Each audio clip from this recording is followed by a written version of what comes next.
when we go about actually solving quadratic equations, there's multiple words that really essentially mean the same thing. So we call the solutions to these equations roots. We also call them x-intercepts, and we call them zeros. So anytime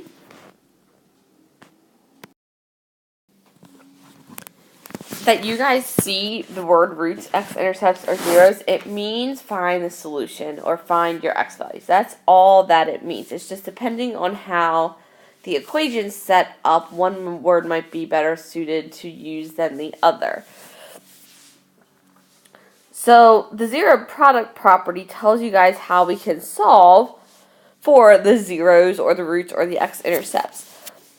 It says if the product of two expressions is zero, then one or both of those expressions has to be equal to zero. So what happens is if you have two expressions, A and B, and you multiply them together and they equal zero, then A or B or both have to equal zero. So that means when you guys factor your expressions,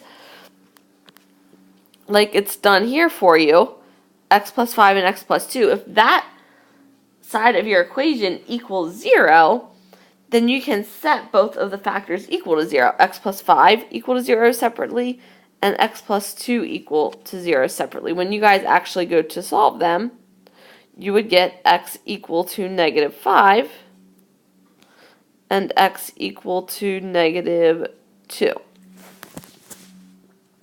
So that's how we can use factoring to solve. So for number 3, it asks what are the roots. So again, that word roots just means what are the solutions to the equation x squared minus 5x minus 36 equals 0. So just make sure that it is equal to 0, otherwise you can't use that zero product property that we just talked about. So as long as your equation is equal to 0, you can go ahead and try to factor. So x squared minus 5x minus 36.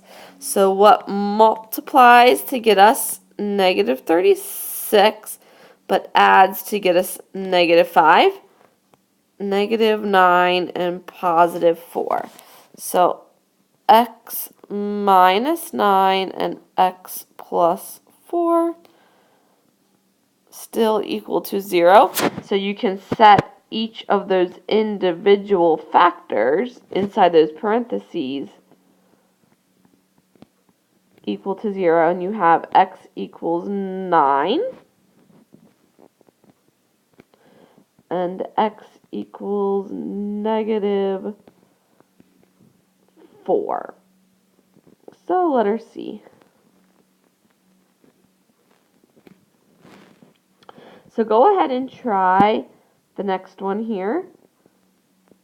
And just remember that it has to be in standard form or equal to 0. So you guys are going to have to subtract that 42 over to the other side, then factor it.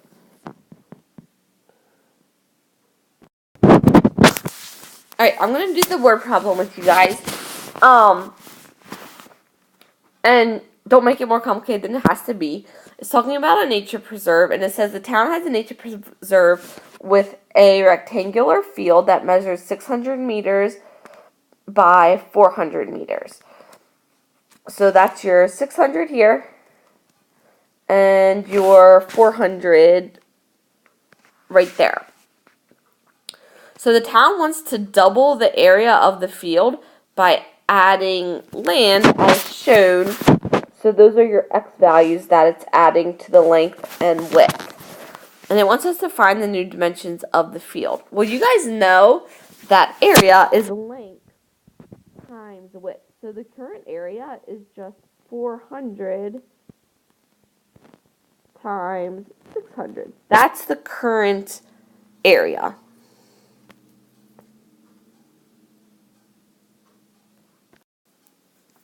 So to double it, what number do you multiply by to double the area? You multiply the whole thing by 2. So that's what your area is going to be.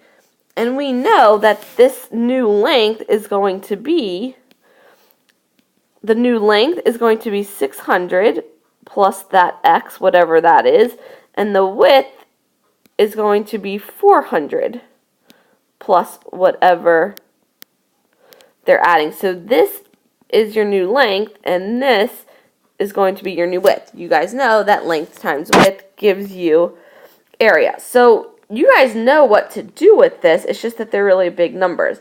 So we have to multiply this all out, put your equation in standard form, make it equal to 0, and then try to factor it. So on the left-hand side, 2 times 400 is 800, and then 800 times 600, 8 times 6 is 48, and you have 4 zeros. So 480,000 is your left, equals 600 times 400, and I'm just going to put it at the end to sort of keep it in standard form, gives us 24, or 240,000.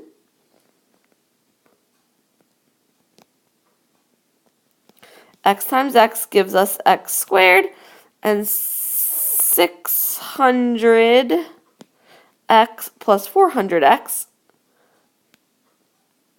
gives us 1,000x, or 100,000x.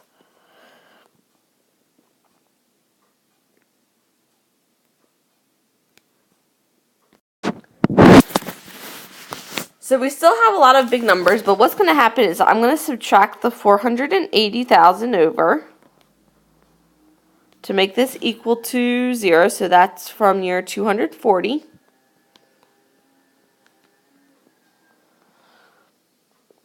So we get 0 equals x squared plus 100,000x. I know it seems like these numbers are so big. They are so big. Minus 240,000. So the good news is that we know this is going to be x and x.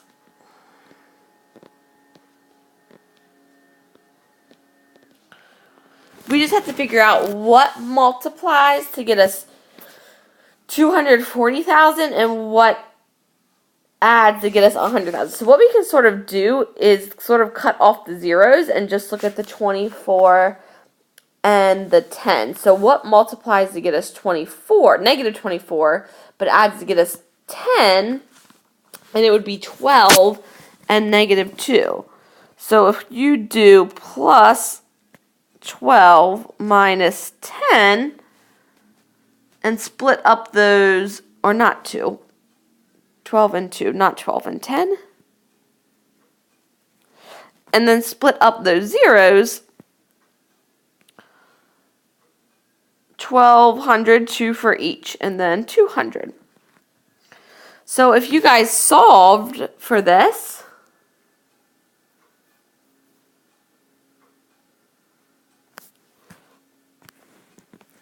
you would set both of them equal to 0. Your x plus 1,200 and x minus 200. And get x equals negative 1,200, and we're measuring this in meters, or x equals 200 meters. So because you guys can't have a negative distance, that negative value is out of the question. So your added dimension, or your added distance, is 200 meters. So the new distance is going to be 400 plus 200 and 600 plus 200. So your new width is 600 and your new length is 800. So when you're looking at real world problems, guys, and you're talking about actual dimensions, you have to look at the answers you come up with and see if they make sense. So you can't have a negative measurement. So right away, we can say we're not adding negative 1,200 meters. We're going to add 200 meters to each length and each width.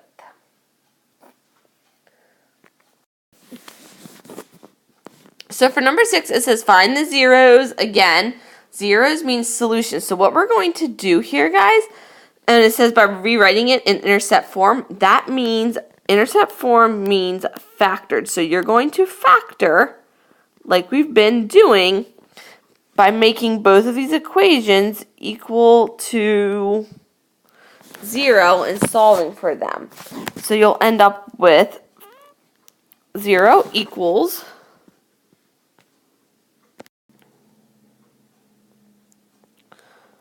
x squared minus x minus 12. Factor and solve for it. And 0 equals x squared plus 12x plus 36. So intercept form means factored form. So you're going to make these equations. You're going to make y equal to 0. And you're just going to do what we've been doing. Solve for your two x values.